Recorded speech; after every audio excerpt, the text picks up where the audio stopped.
also talk about jets at EIC more than 30.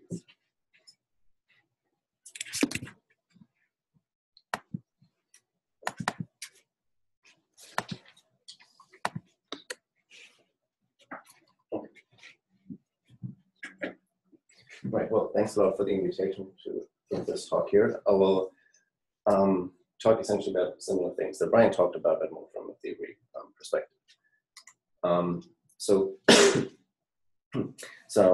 Of course, jets have been measured already for a long time. Now the question is what we can do with those things at the EIC. So we can essentially go back to lab and HERA, can look at those things, see what we can learn. In particular, in recent years, or the past decade, a lot of progress has been made, in particular at the LHC, in particular work jet substructure.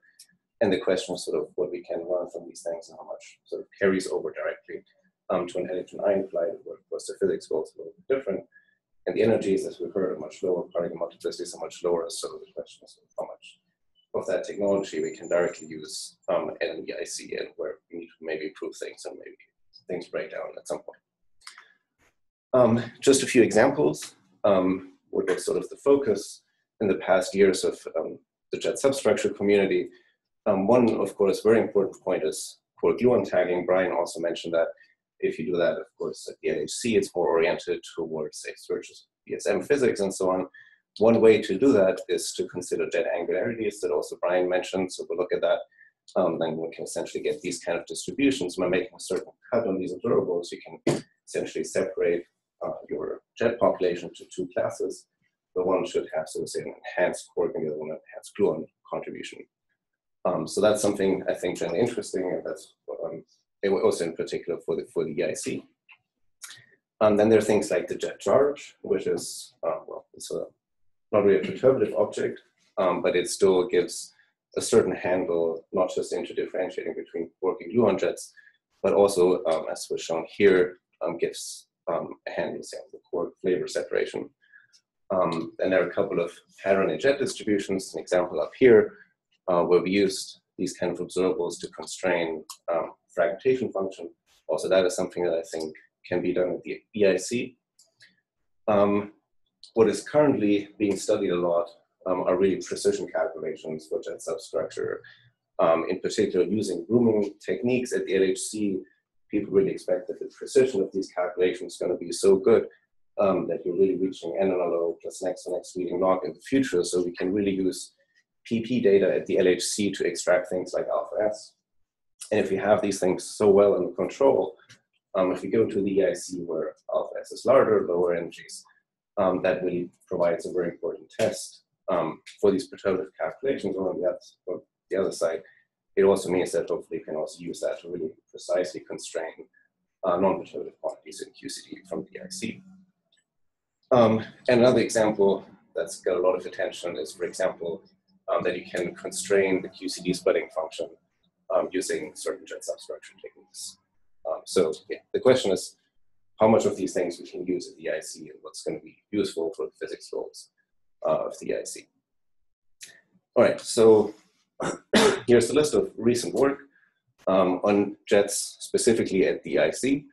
And I think, well, generally jets are really just inherently interesting. It's interesting to see if we can use perturbative QCD to describe jets at these low energies and low multiplicities in a jet. But then, of course, we can use them as a tool. So we can look at, we can use this as a tool to constrain, say, collinear PDFs, polarized PDFs, TMDs. I might say a little bit about that at the end of my talk. And essentially fragmentation functions as well. Potential advantages of using jets instead of having observables is that we don't require fragmentation function. And I suppose you want to specifically constrain that. So there's sort of say one non-perturbative object that we don't need to constrain, say, the initial state. And in some sense, these observables, yeah. I agree you don't need a fragmentation function, but you have hadronization. Oh, absolutely, yeah. That's right. So that is because sometimes we say, we don't need, but we need the hadronization correction, which is maybe even more complicated than a fragmentation function. Sorry. I'm sorry. It's your problem, though. I apologize for that phrase, but No, I think absolutely, it is absolutely. I actually true agree. because we don't know exactly apart from Monte Carlo. Well, there are a few more things you can actually do about the non-perturbative That would be contribution also interesting for, too, yes. for jets. I will say a little bit about these jet angularities, what you can do.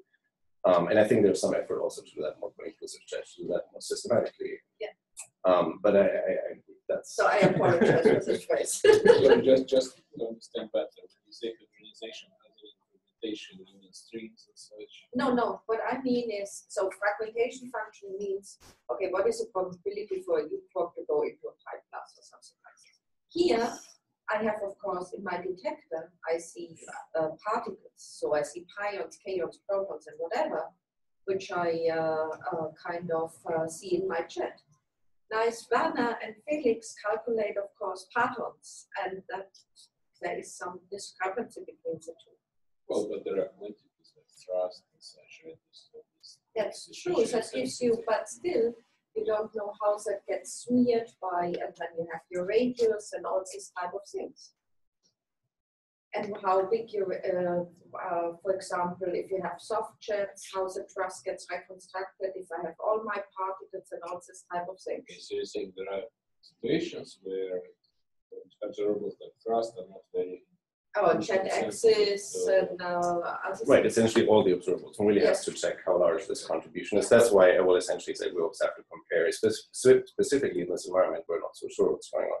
Really have to compare, say, to something to understand that. I don't know much about this, but what is the fundamental, the practical difference between fragmentation and organization? What aspect of it? No, it is the same thing. It is a quark going to a pion, but in one case you look to one, and in the other case you look to a whole ensemble of particles which you use to reconstruct. So it's not one guy, it's many guys. But what they said is also not entirely wrong, right? That Yeah. Fragmentation is, we have the fragmentation functions, right? You sum all the splittings and all that, the right evolution equation. But things like strings are also present, and they're not accounted for, let's say, Yeah. the fragmentation function. I was just thinking you But see. that would also be under the general Yes. header of hybridization. And they will tend to add energy to your jet or take away energy from your jet. It's a wireless factorization, right? They connect with And so this is one of the knobs you can turn experimentally by looking at the jet radius. If you increase your radius, you should be catching more of whatever comes off, adenites from the string of the parton. And at an EIC where your underlying event is smaller than say at a PP machine or the LHC, widening your jet cone, I don't think you're as penalized by bringing in underlying event type stuff. It's there, but it's less of an issue than say at the LHC. So If you want to come to intrinsic KT, for example, with jets, hadronization has an enormous effect because it smooths it out. I showed that last week, looking to digits and looking, for example, to things which like the Sivers function, which are sensitive to the intrinsic KT. So it just has an effect on your observables. But for intrinsic, you have the right TMD for fragmentation. But I think It smears out your back-to-back thing, for example, of your jets. Physics. Right. I mean, for hadron observables, of course, you have the advantage that there's a singularity. You get a fragmentation function. You determine non-perturbatively. That's sort of better understood than for these. For jet observables, there's just no singularity left in the final state, and that you can associate somehow nicely with a non-perturbative quantity. So that makes it a little more tricky to think about it. That's certainly true, but I think there's still situations where this is really advantageous to have not this fragmentation bias. Another possible say advantage of having jets is that they're really complementary to hadron observables. So for example, it's more likely that you'll find a jet with 30 GeV, but a hadron with 30 GeV EIC is going to be very difficult. So in that sense, kinematically, they're really complementary. Also, if you think about EA scattering, then it's also generally advantageous to have jets because if you think of any kind of model where, say, your parton goes through a medium and loses energy, you have less information if you just look at hadron. If you have a jet, you sort of know where that energy goes. You can study the radius dependence and so on. So that generally gives you a better idea of what happens if you want to probe cold nuclear matter in EA. So, however, indeed, given that we really have to understand this non-perturbative contribution to jet physics, there I would say basically two possibilities we have. First of all, we can look specifically now at low energy jets at RIC or HERA and compare or sort of validate our theoretical calculations, or we can look at a Monte Carlo simulation specifically for EIC kinematics. That's essentially what I'll show a little bit in this talk. Okay, so here's the outline for my talk. I'll first talk about inclusive jet observables, so specifically just, so we don't ask any further question about, except that there's, so to say, a given jet with a given PT, and also everything is single inclusive, so there's no dijet configuration here, mainly because there are, I would say, some theoretical issues left with dijets that even are causing problems in PP, so I'll try to avoid that here for the EIC. And in the third part of my talk, I'll talk about jet substructure, in particular these jet angularities that Brian mentioned, and if I still have time, I'll mention a little bit about jet correlations, which essentially ties back to TMD physics from last week, but that's also where jets can be a useful tool. Okay, so there are various ways we can think about, or like various observables that we can look at that are really inclusive for jets if we're in EIC. So the first example is shown here. Oh, I'm sorry, this should be EP to jet. So this diagram here. So we have lepton proton scattering, and then a final state, we really just look at the jet. So this is the closest to what we can get to, say, PP scattering to a jet. We really just observe the jet. So here we don't care about the lepton. Even if we see it in the detector, we just don't care about it. So it's unobserved, and the only hard scale we have in the process is set by the large PT of the jet. So the cross-section we're looking at here is where just the sigma d PT and rapidity. That was calculated by Werner and Frank, as we also saw last week. And you can see here, for example, the leading order contribution and the next leading order contribution as a function of the rapidity. So that's one possibility, as the advantage is very close to PP. And there's also the NLO calculation from Frank, which is very close to the NLO. And also in those two papers, the longitudinal spin asymmetry was calculated and actually find very large asymmetries here, in particular for high transverse momenta of the jet. And yeah, sorry, this is always PP. I always mean, of course, lepton proton scattering. Sorry about that. We like proton proton. I'm so used to typing that in.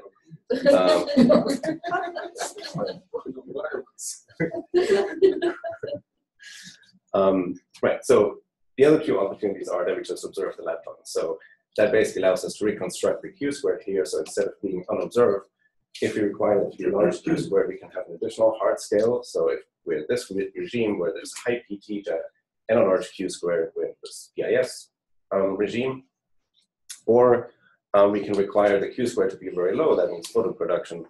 So then there's the direct and resolved contribution. And well, if we integrate out the Q squared, essentially get back to this one up here. So that mixes basically those two contributions, or we can, that's essentially what I'll talk about here. We can separate the two and then do those kind of calculations. In this talk, I'll mostly focus on this one, mostly for practical reasons. And I'm mostly trying to understand if these kind of jet calculations are really valid. So it doesn't matter too much like which process exactly we're looking at for the purpose of whether these jet calculations are valid, whether the perturbation theory works to these low energies, and in principle can easily be extended to these other processes as well. So one has to eventually see which observable is more useful for, say, depending on what you want to do, basically. Okay. So the framework that we want to use, in particular for jet substructure, is the following. So this was developed for PP, and in particular, what is kind of important for jet substructure is to have a separation of the hard scattering event from the actual formation of the jet. So write down a cross section here in PP. We have two PDFs, some hard functions that take into account the hard scattering, and then there's a jet function that basically tells us how this parton here fragments into the jet. And that carries a fraction z of that initial parton, very similar to a fragmentation function. And also the RG evolution equations for these jet functions, so just standard DGLAB. The important thing here is so that we have really a factorization of of 2 scales. So this is really derived in the limit that R is much less than 1. Only then we can really factorize these 2 contributions. But generally, power correction to that formalism that are in general of order R squared, they turn out to be very small. That's the case for inclusive jet, and also essentially for all the jet substructural observables that we looked at. We didn't calculate those explicitly, but you can compare to Pythia, for example, we can compare to, say, fixed order calculations, and you generally find that these power corrections are very small. So if we choose a very small R, even something like 0.5, then it actually matters that we can have these additional RG evolution equations to some essentially logs in the jet radius. But if R is large, we can still use this separation and we neglect this terms in R squared. So basically the reason why we want to use this separation in the final state is we want to look into the jets. We have to replace this jet function here, or this sort of fragmentation function for a jet, with a different one, always denoted here by curly G, that not only takes into account how this parton turns into the jet that carries a certain fraction of its original energy, but also is more differential, so it carries an additional label here, tau, that tells us, for example, what the jet mass is of that jet that is being produced. And if we want to observe this in addition to just the PT and rapidity of the jet, so we want to be differential also in that variable tau, then all we really have to change are those jet functions, curly G, with respect to that inclusive cross-section up here. So that really makes it very easy to calculate these observables, because you're really separating out the complicated hard part that has already been calculated. And it's the exact same one as you would have for, say, Hadron production. So that's essentially the case. Yeah. Could you explain one more time? Say that R is large, you can still neglect the other R squared corrections. They just seem to be numerically very small. Numeric, it's not parametric. Right. They come with some, I think one can make certain arguments about why it should be like that, but basically you just find that they're just generally very small. So even with an R of 1, they are really small. Yeah. Right, then you don't need the D lab, of course, right, to sum anything, but it still allows you to separate this, even though it was derived strictly in the limit where the jets are very collimated. But this is probably because people have looked at certain twist corrections. So they have not been calculated for this inclusive cross-section. But you can compare, so this is like an analytic calculation, but what you could do, where we have these hard jet functions analytically, but what you could do is, for example, do like a fixed order calculation numerically and compare that. But for all the jet substructure things, you can compare to Pythia for a small radius or large radius, so it's fine, it just works surprisingly well.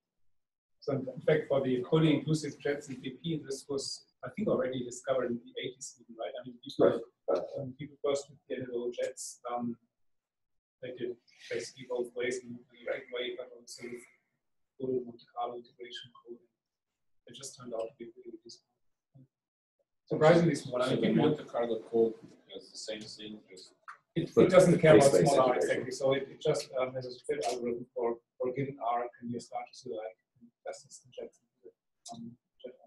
But the underlying physics is exactly the same. So it's not a Monte Carlo in the sense of Pythia, it's the Monte Carlo integration code that just numerically integrates by 3 inputs. Just to make sure this function J is something we can compute analytically. Yes, that's right. Yeah, so you calculate this perturbatively, and then that's essentially your initial condition for the evolution. And then if your R is small, you can evolve it with D lab and you put it here. So you evolve it between those scales PTR and PT, and you can get a lot of R resolution if that isn't sort of say necessary. Since you're talking about this, so actually the splitting function is the same as it is quarks. If you're looking at a quark initiated chat, Right. Splitting function, do that. Oh, sorry. Yeah, there. That splitting function is like E of 2 T's. Right, it's the same as you would get for fragmentation functions. Right. Yeah. It's like time like D lab.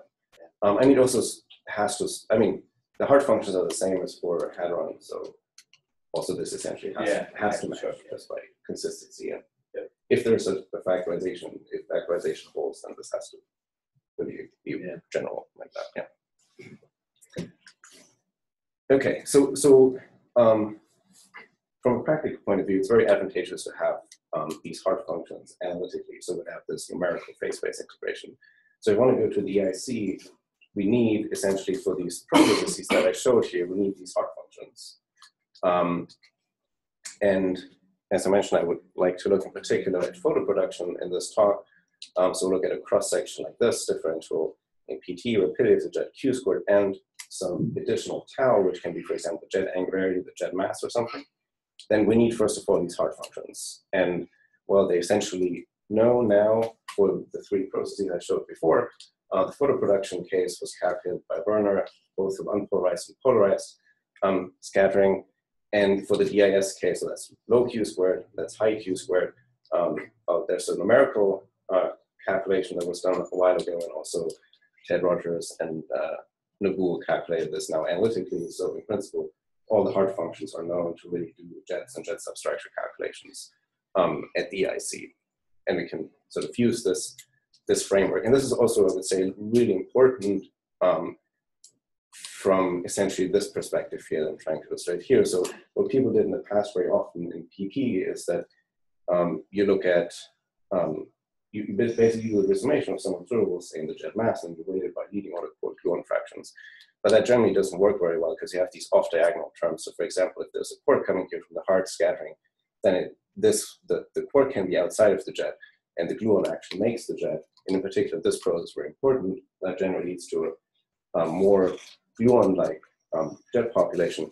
And you find that you really need these kind of off-diagonal splitting terms to really get a precise understanding. And so to say, you can define analog quark gluon fractions over some quark gluon fractions beyond leading order within that framework. And that turns out to be very important. So in order to sort of use all this technology, it's very important to have this factorized form of your cross-section. Okay. So this is photo production at the EIC, where I saw this from Brian. There's a direct contribution where the photon directly interacts, say, with a parton here, then it can resolve into its parton content. Then we have here all the QCD 2-to-2 scattering processes at leading order. So we require high PT and a low Q squared. We always use less than 0.1 GeV squared. And that essentially allows you, so either you want to suppress this contribution, that's something you can do, or you specifically want to look at that contribution. And at the EIC, you can get access to the parton content of the photon in particular, also for the polarized case, so say polarized photons, which has not been measured before. The factorization, just very briefly, that's essentially the generalization from the PP case.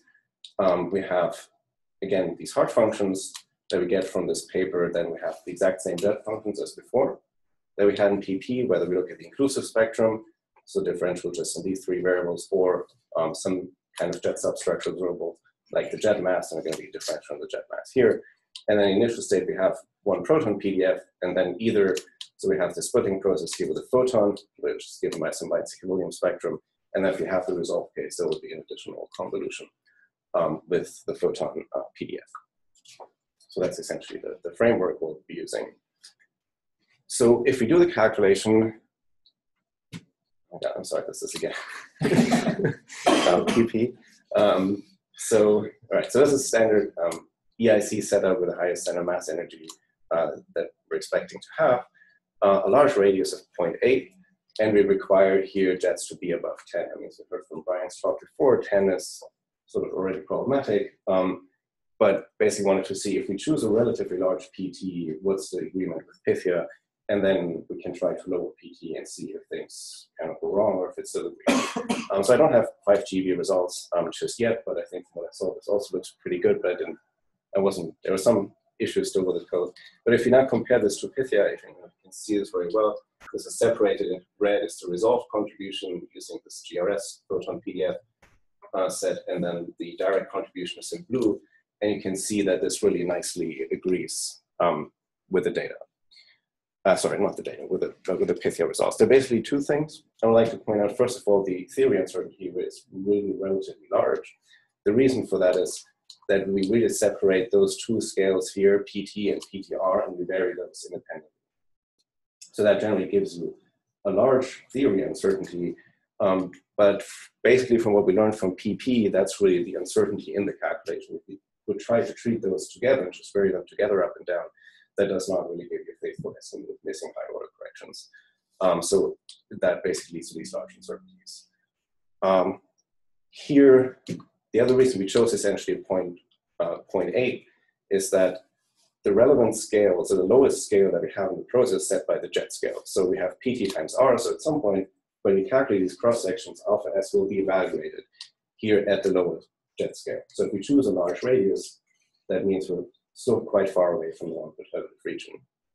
So here, in some sense, the advantage is to use a large radius, so we're far away from any non-perturbative physics. And indeed, it really agrees very well.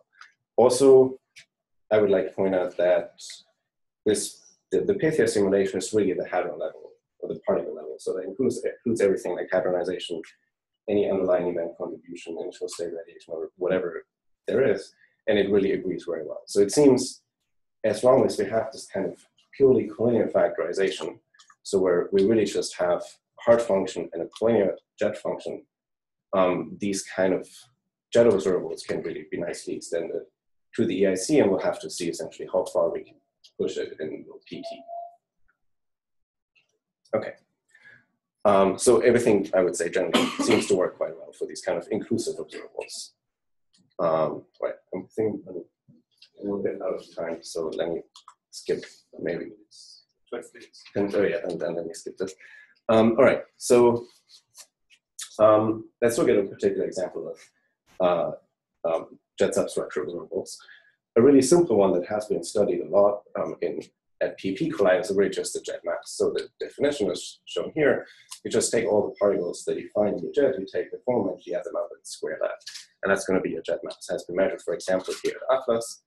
And that's really one of the traditional and most standard observables that are used for core-gluon discrimination.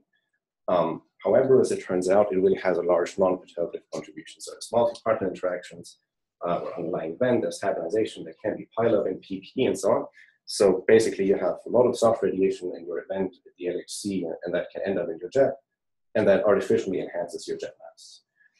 So if we want to compare to the data, we have to include potentially a very large non-perturbative correction. Well, we can write down a factorization for these observables, just basically from the purely perturbative result. Now we're differential here in tau, where tau is given by the jet mass squared divided by PT squared. We have the two PDFs, again, Hart functions, and now a different jet function that now depends on this additional variable tau. In the limit that tau is much less than R squared, which is the physiologically relevant kinematic region, we can further factorize this quantity here into some Hart functions to take account energetic outer jet radiation that would violate this hierarchy, and then there's a collinear and soft function. And they all sit at their, say, natural scale. So you can see here the factorization illustrated. First, separate off these Hart functions. Then we have this curly jet function, curly G jet function, which then is again factorized into 3 contributions. And each of those functions is sitting at a particular natural scale where the large logs are. And by using RG evolution equations here derived within soft and effective theory, we can essentially relate all these functions and morph them to a common scale, which leads to the summation of all relevant large logs in the cross section. So if you do a comparison to the Atlas data that I showed in the previous slide, then this is what you find. So this is the jet mass plotted for 3 different regions of your jet PT, so between 200 and 500 GeV, and in yellow, you see our purely perturbative result. So that does not include any non-perturbative correction that we discussed before. And you can see that this is really significantly off.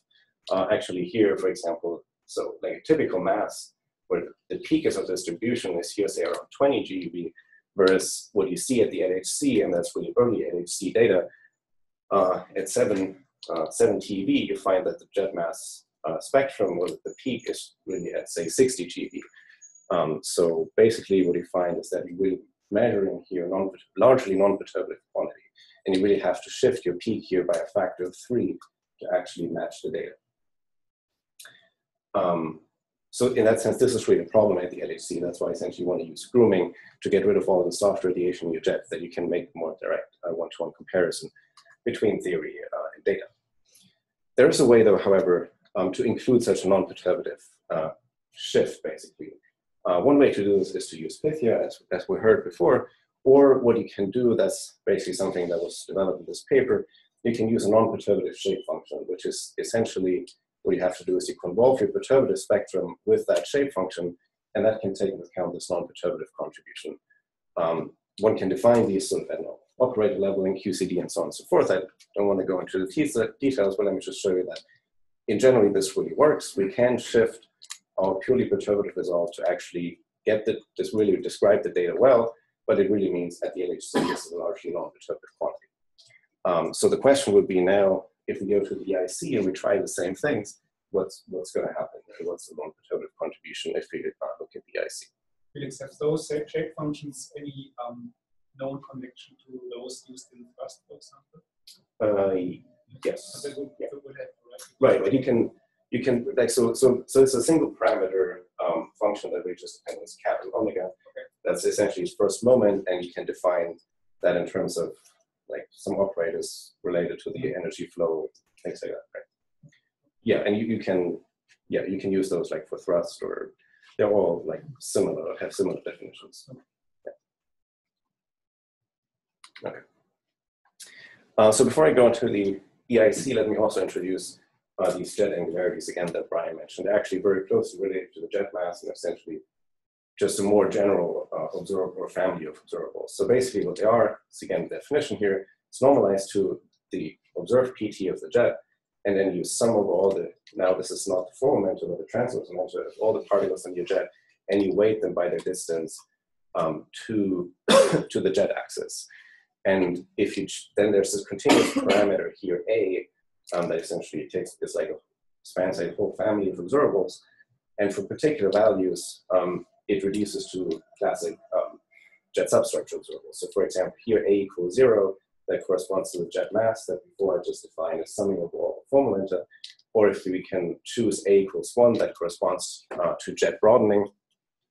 And so in that sense, it is similar to E plus E minus observables, where you sort of say, look at the entire event and you calculate a single number from all the particles you have, and you try to characterize the radiation pattern in the entire E plus E minus event, or here in the jet. Also here we can write down a factorization. Actually, it's very similar. There is same autojet radiation functions, and then just different Cohendian and soft functions that we can again calculate conservatively, and we get the whole order summation. Right, thanks. Well, we can calculate this in PP. Just 5 minutes. So let me show you a couple of results for the EIC now. So this is the more general case of the angularities. What you can see here are next reading log, purely perturbative calculations, now for different values of this continuous parameter A.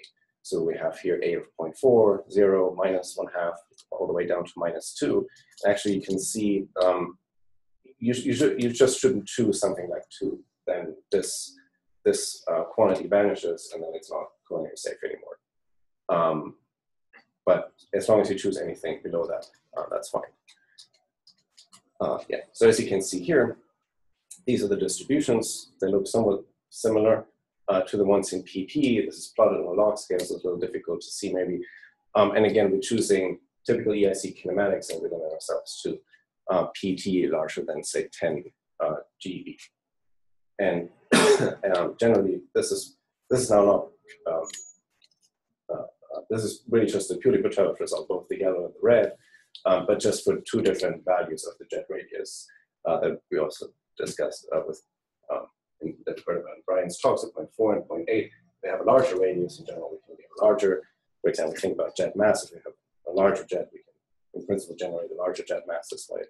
This peaks at larger values. So now we want to essentially compare that and see how this compares to actually the Pythia results from Elke and Brian. And yeah, we really just get these plots basically this week or last week. So apologies that they are not yet on the same figure. So here's the example of A equals 0, which is essentially the jet mass.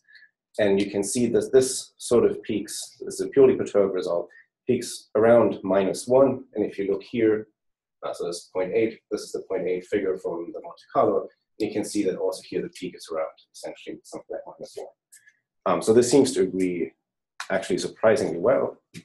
And if you look at the other one of R of 0.4, also that agrees somewhere between -2 and -1. So it seems the agreement is actually surprisingly good at these low energies. The main reason is that in PP you have this huge underlying event contribution. They have these multiple scatterings, and they lead to a lot of soft particles in the event that really significantly enhance your jet maps. So we have to essentially multiply by a factor of 3 to get the data in PP.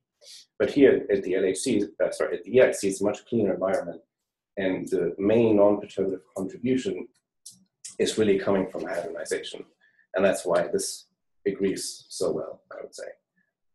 Again, this is for PT larger than 10, so here again the question will be, can we push this down to, say, lower PT and see if we can still describe the data. Peak size, okay, positions, right? Peak Right, size, right. So the this wrong direction from here. So this is not normalized yet. So Yeah, I had a chance to. right. So this is really work in progress, but I anyway thought it was interesting to show that this really seems to, the position of the peak seems to agree actually much better than it does in PP, which, well, one might say sort of expected because the underlying event contribution is sort of gone, but the hadronization could be large because we're really still talking about low scales here, of course.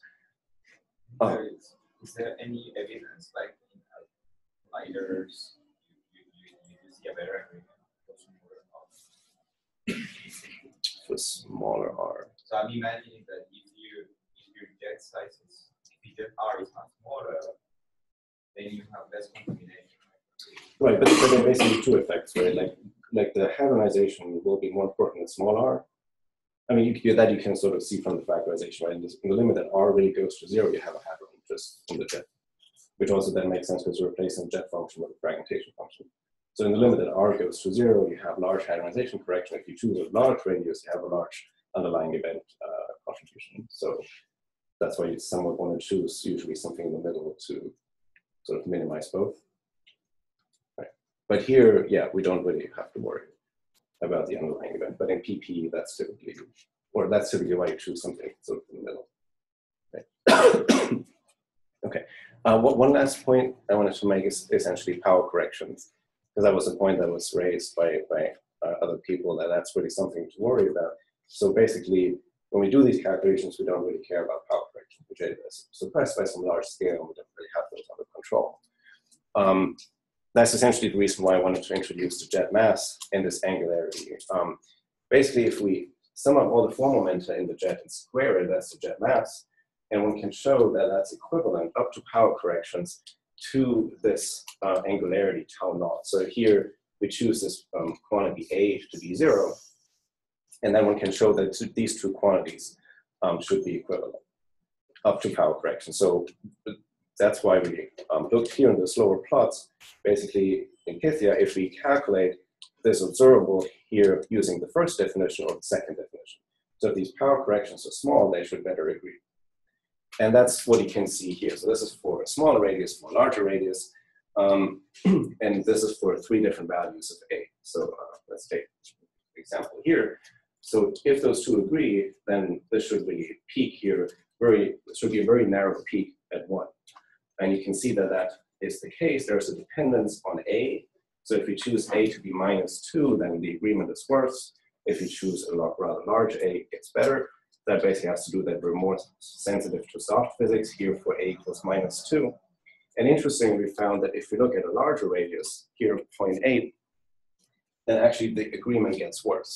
So that was somewhat counterintuitive to us at first, because if you just look at inclusive jets, we just have to make sure that these two scales, the hard scale and the jet scale, are really far away from the non-perturbative region. So ideally what you want to do, if you have, say, just a 5 GeV jet, you just choose an R that is relatively large, so you don't get anywhere close to the non-perturbative region.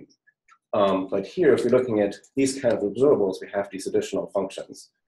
For example, it's Kolyasov, and that's essentially the lowest scale we have in the factorization, and that's given by PT, then the tau, and it's divided by R to the power of 1 minus A.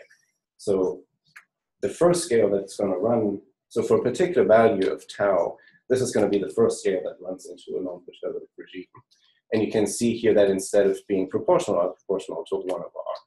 So that basically means If we choose a small r, we get further away from the non-perturbative region, and that's essentially reflected here that this agrees, the two definitions agree much better, which basically means power corrections are smaller if we choose a smaller radius. So yeah, so there are some situations indeed where the small radius can really be helpful at the IC at these low energies. So it really depends on what you're doing. And since we have this flexibility that we have this continuous parameter A, we can also look, for example, here that we, for example, choose the value of A as 1 that really peaks nicely around 1, and not choose this blue one here where even the peak is set off from 1. So by looking at, so to say, this whole family of observables, we can pick some observables, some values of A, some values of R that do work in the environment at the IC, and we can do. Yeah, I think I ran out of time, so that's it. All right, thank you. Yeah.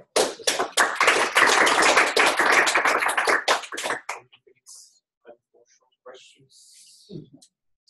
So presumably, in addressing the question how low one can push PT studies project physics at the EIC, this would be exactly the right thing to look at, right? I mean, you would probably not be happy with just a, say, inclusive jet spectrum, right, which may not well agree, but rather this kind of structure of the jet. I mean, it seems the inclusive jet spectrum agrees quite well. Yeah. Like, right. So, but that's not that exciting. Let's do a little bit more. Yeah. And then I think it depends what observables you can still look at. For example, if you look at the collinear hadron distribution side jet, I think you can do that. That's also hard collinear factorization.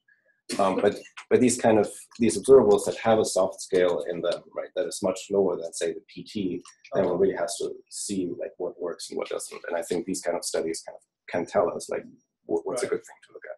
And conversely, if you had splendid data from the EIC at 5 3D jets, so would you learn a lot about power corrections? I think so, right? Or do you think the window becomes just narrow that you can? Yeah, I mean, I think one can also look at these power corrections, actually, right? I mean, there's quite some effort right into looking into those things, and I think some of those are even known. So I think one can study those things. There might be interesting physics there. I mean, this was more like to avoid these further complications, but indeed, I mean, it's a challenge for perturbed QCD to go to lower scales, and I think that's a nice environment to study this. Maybe one other observable that I didn't get to talk about was this jet energy profile. That was actually measured also at Zeus, and that's essentially measured at all. I didn't find data at RIC, but I think every other Collide experiment in the past decades really measured this jet shape or jet energy profile. And I think that could also be something interesting because it seemed to work for essentially everything else. So that I think would also be very interesting to look at. Very stupid question. So regarding this mass profile, is there any fundamental about the location? For a given R, the peak is located for a given R, right? And then it has to move if you change R. Right. But then, is there anything fundamentally about why the peak is there? So, you mean if there's like a sort of scaling relation when you change R, how the peak changes? Yeah, something. I mean, it has to somehow some property with thermization. It's not arbitrary that the peak is located where you that at a certain location. So the question is if there is any questions about fundamental like confinement telling us something, or this is kind of not very. But this is purely perturbative, right? So I mean, what you can learn about the shift because about the natural data, right. Data is giving you a peak here for given R, right? And then that peak was, I don't know, 0.4, whatever it was. So say 10 or 20. So depending on your R, there is a maximum probability. So the question is that number somehow linked to fundamental properties in some way, or I mean, the shift from perturbative to particle that is related to some fundamental properties, or at least one can make those statements. I don't think there's any particular reason why the point is at -1. Compare it to the QT spectrum of brilliant, right? I mean, the location of the peak by itself is not necessarily related to fundamental to the quantity. For example, look at Tevacon would have some kind of peak at 10 GHz or so, right? So in that case, it's 1 with 2, right? It's the relation. Well, it's related, but if you look at C bosons, the peak will not be at MC, it will be at still at 10 GeV, right? But the shift from purely perturbative summation to the actual data, that again is related. So I think in that spirit, right, exactly. So that's essentially what we found here. Like here, I mean, there's this quantity omega. If you include, for example, grooming, and you do that comparison again at the LHC, then you find something. I mean, that essentially sets the scale, and that's essentially then the scale of patternization. So basically tells you if you include grooming, the underlying event contribution is gone, and left with patternization. That's essentially what we were hoping to see at the EIC. That, for example, we compare groomed jet mass at the LHC with, say, standard jet mass at the EIC, that should have the same non-perturbative scale, essentially, corresponding to some patternization correction. Okay, all right. Thanks, Felix, again. I propose we reconvene at 10 past